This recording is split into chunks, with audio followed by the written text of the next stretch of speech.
대통령 체포영장이 일단 발부가 되어 있는 상태니까 네. 언제 집행할지 또 그게 이번에는 좀 성사가 될지 이걸 좀 봐야 될 것 같습니다.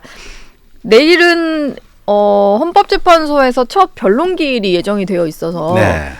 대통령이 뭐 본인이 직접 출석하겠다라는 걸 대리인 통해서도 여러 차례 좀 설명을 했다 보니까 뭐 내일일지 좀 기대하는 뭐 눈들이 좀 있었어요. 근데 신변 안전 문제 등을 이유로 네. 그게 좀 해소가 돼야 나갈 수 있다 이런 입장을 밝혔습니다. 그러니까 신변 안전이 보장이 되어야 뭐 나갈 수 있다는데 이걸 누가 보장을 해주죠? 지금 하여간 뭐 과정상의 여러 가지 논란은 있지만 여하튼 법원에 의한 체포영장이 발부돼 있는 상태 아닙니까? 네. 그렇다면은 이 체포를 실행하는 주체인 공수처와 경찰이 대통령께서 헌재 출석한 그때는 뭐 체포하지 않겠다라고 하는 무슨 공개적인 약속을 해야 되는 건지. 근데 그렇게 하면은 네. 이건 또 뭐냐. 이때는 안 하겠다. 이렇게 약속할 수 있는 건 또 아니긴 하죠. 그렇죠. 이게 뭐 법의 예외지대가 자꾸만 만들어지니까. 예. 이게 해법이 쉽지 않아 보입니다. 그 대통령 쪽의 전략이 뭔지가 좀 궁금합니다. 일단 헌법재판소에 변론은 나갈 것처럼 하다가 신변안전 문제 때문에 일단은 뭐 내일은 아니다 이런 입장을 냈고 그리고 공수처 수사 속도가 조금 빨라지는 것 같으니까 또 변호인 선임계를 냈더라고요. 제가 보기에는 뭐 일관성 있는 대응 전략이 있는 것 같지는 않고요. 네. 그때 상황 변화에 따라서 이렇게 하는데 근데 이제 대통령 쪽에서 좀 유념해야 될 것이 계속해서 말이 바뀌고 있잖아요. 예. 탄핵과 심판에 당당하게 임하겠다. 법적 정치적 책임을 회피하지 않겠다. 이게 이제 대통령이 직접 대국민 약속을 한 건데 네. 사실 그것이 성실하게 지켜지고 있다고 생각하는 사람은 많이 없을 것 같아요. 예. 대통령이 그 대국민 담화를 통해서도 여러 차례 밝힌 네. 부분인데 네. 지켜지는 것 같지는 않아 보인다. 그리고 뭐 공수처를 그 수사관원이 없는 불법적인 수사를 한다. 처음에는 그렇게 이제 단정을 하고 수사 자체를 거부를 하다가 어제는 또 변호인 선임계를 제출하지 않았습니까? 네. 뭐 그런 것도 좀 오락가락하는 그런 모습이라고 봐야 되겠죠. 예. 네. 조금 전에도 얘기를 하셨는데 경호처 내부적으로는 좀 동요 움직임이 있는 것 같다. 일단은 경호처장 같은 경우는 박종준 전 처장 같은 경우는 경찰 출석을 하기 전에 사표를 내고 그게 수리되는 뭐 이런 일까지 있었는데 지금 그러다 보니까 대행을 하고 있는 게 김성훈 차장이잖아요. 근데 내부적으로는 뭐 이 차장에 대한 좀 반발 목소리도 나온 것 같아요. 네. 이게 좀 실제로 체포영장 집행 과정에서 영향을 많이 미칠 거라고 보시나요? 그래서 지금 그 김성훈 경호처 차장 지금 직무대행 그 3번 불출석하지 않았습니까? 그래서 체포영장 지금 청구한다는 거 아니에요? 그럼 나오겠죠. 예. 나오고 그 다음에 또 그 밑에 뭐 본부장 그분 그러니까 지금 남보 그 박종준 처장하고 넘버 4 두 분은 경찰에 이제 출석을 했고 넘버 2, 3, 5가 거기가 이제 이른바 야당이 뭐 김건희 여사 라인이다, 네. 강경파다 이렇게 딱 그 낙인을 찍었던데요. 그분들은 아직 그 경찰 수사에 응하지 않고 있잖아요. 그러니까 그분들에 대한 체포영장을 받고 나서 먼저 대통령에 대한 체포영장 집행에 앞서서 그분들을 먼저 체포하면은 경호처의 대우가 사실상 무너지지 않겠느냐. 예. 먼저 이제 경호처를 지휘하고 있는 사람들에 대한 체포영장부터 집행을 하면 그 대우가 깨지니까. 그렇죠. 그 이후에 대통령에 대한 어떤. 지난번에는 이제 대통령을 바로 체포하려고 하니까 그 완강한 저항에 부닥친 거 아닙니까? 예. 그런데 이번에는 지금 뭐 여러 가지 보도에 따르면 김성훈 경호처 차장에 대한 내부 불만이 뭐 상당한 것 같아요. 네. 내부 불만. 그래서 아마 그 김성훈 차장이나 그 밖에 이제 강경파를 체포하러 갈 때 다른 경호처 요원들이 그렇게 뭐 경호를 해주겠습니까? 저지를 하거나 그러겠습니까? 네. 대통령 체포할 때하고는 완전히 다르겠죠. 예. 그럼 그 사람들을 먼저 체포하고 나면 뭐 대통령 신병 확보가 수월해지는 거 아닌가? 지금 뭐 경찰에서는 그렇게 판단하고 있는 것 같습니다. 예.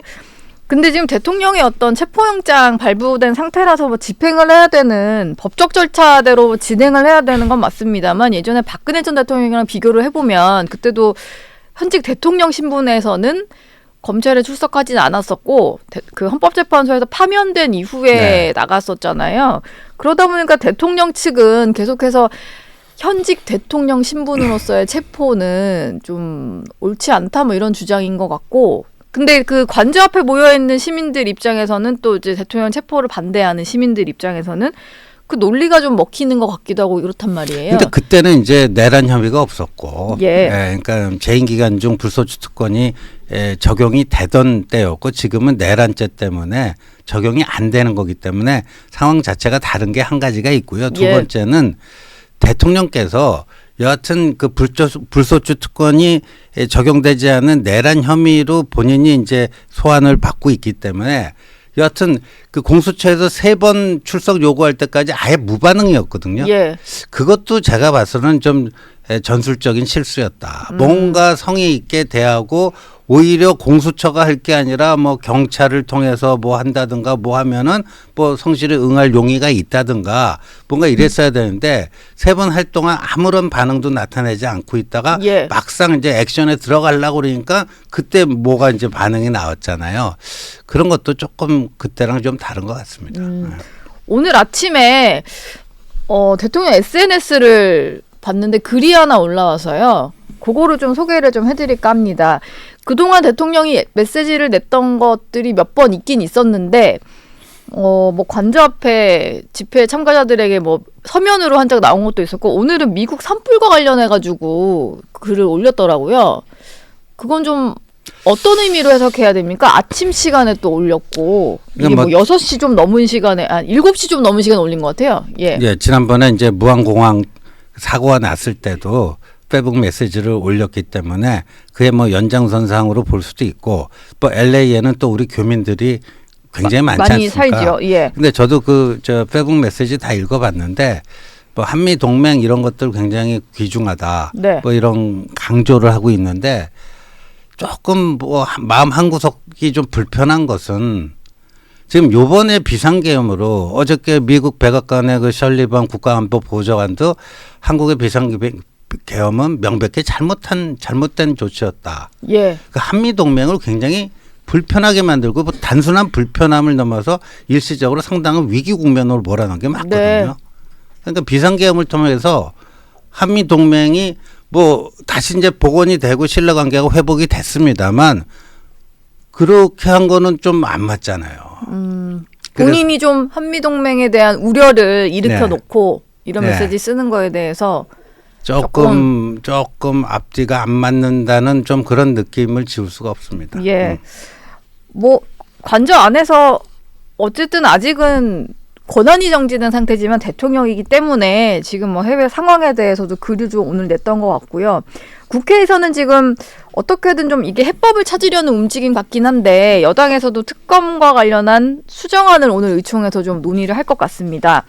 근데 그 와중에 민주당이 재발의한 특검법이 원래는 그냥 대법원장 제3자 추천 특검법으로 조금 수위를 낮춘 줄 알았더니 혐의가 좀 추가되면서 이게 주말 내내 논란인 것 같은데요. 외환 혐의를 수사 대상에 추가를 했어요. 근데 외환 이러니까 이제 다들 무슨 뭐 $1 뭐 이런 얘기를 하나 할 텐데 그게 아니고 이게 또 이제 내란과 연동이 되는 어떤 혐의인 건데 조금 용어가 어렵더라고요. 예, 그러니까 외국과 통모해서 내통해서 뭐 그 무슨 뭐 무력 충돌이나 전쟁 이런 것들 유발시키는 거를 외환죄라고 하는데 여태까지 우리 그 외환죄로 처벌된 사례가 한 건도 없답니다. 예. 그리고 이게 오물풍선 원점 타격이라든가 북한에 뭐 무인기 보내가지고 오히려 국지전을 도발하려고 한 거 아니냐 뭐 이 의혹인데 예.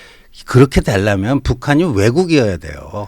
그러니까 일단 외환죄에 등장하는 외국이라는 개념도 네. 맞지 않는 것 같은데 북한을 하나의 국가로 인정하진 않잖아요. 그렇죠. 우리가. 예. 그리고 뭐 우리 국가보안법상에는 이제 반국가 단체인데 예.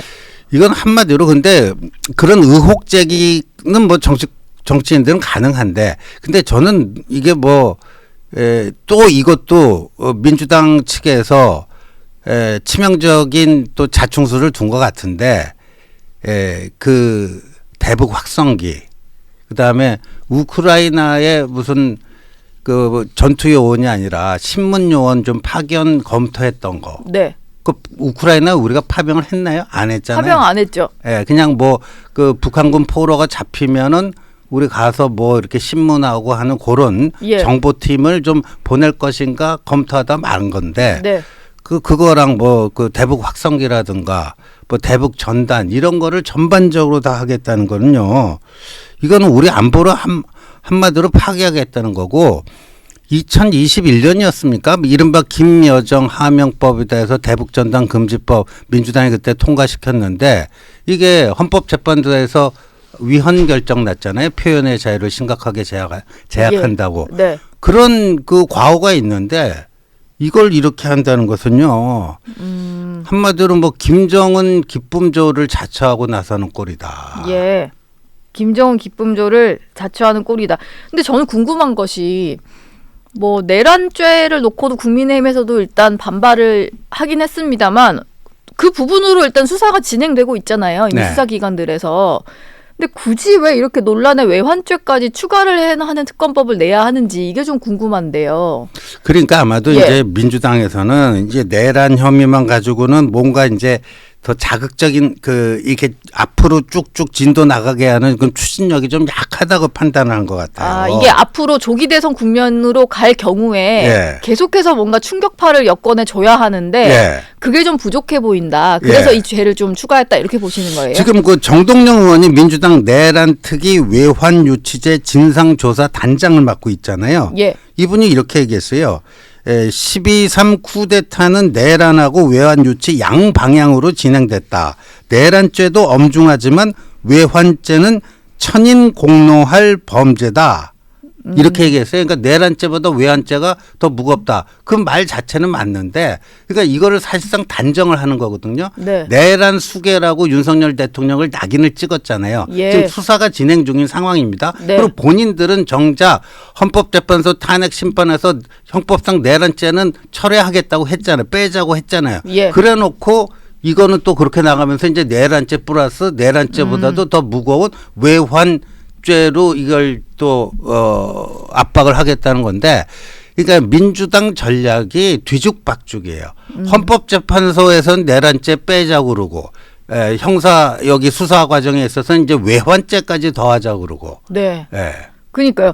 근데 대통령의 어떤 그 헌법재판소, 헌법심판을 좀 대리하는 변호인단에서는 이념 전쟁이다 이런 표현을 썼었는데 일반 국민들은 뭐 무슨 이런 계엄 가지고 논란 일으켜서 헌법 그 탄핵 소추까지 당해놓고 또 이걸 이념 공방으로 몰아가나 이랬는데 민주당이 이렇게 나오니까 진짜 민주당이 조금 그런 의도를 갖고 있었나? 뭐 대통령이 말하는 것처럼 무슨 반국가 세력 뭐 이런 게 자꾸 떠오르면서 그렇죠. 실제로 민주당이 그렇게 몰고 간다는 생각도 좀 드는 거예요. 아, 그럼요. 그래서 예. 저는 오늘 뭐 어느 신문 보도 봤더니 이 외환죄를 추가하는 게 이재명 대표의 지시다. 이재명 대표의 의중이고 이재명 대표가 지시해서 이렇게 하는 거다. 이런 보도가 나왔어요. 예.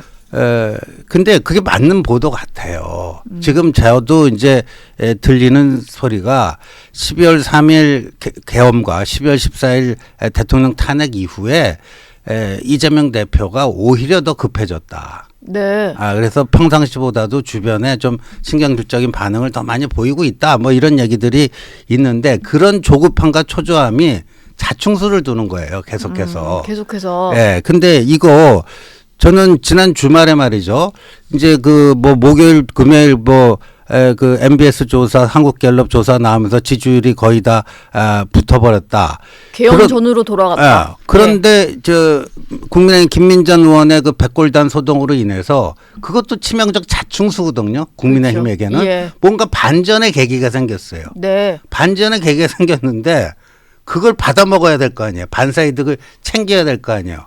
근데 전용기 의원이 국민카톡 검열, 그다음에 이 외환죄 추가, 이건 사실상 김정은 기쁨조 자처한 건데 네. 이 두 방을 내놓으면서요.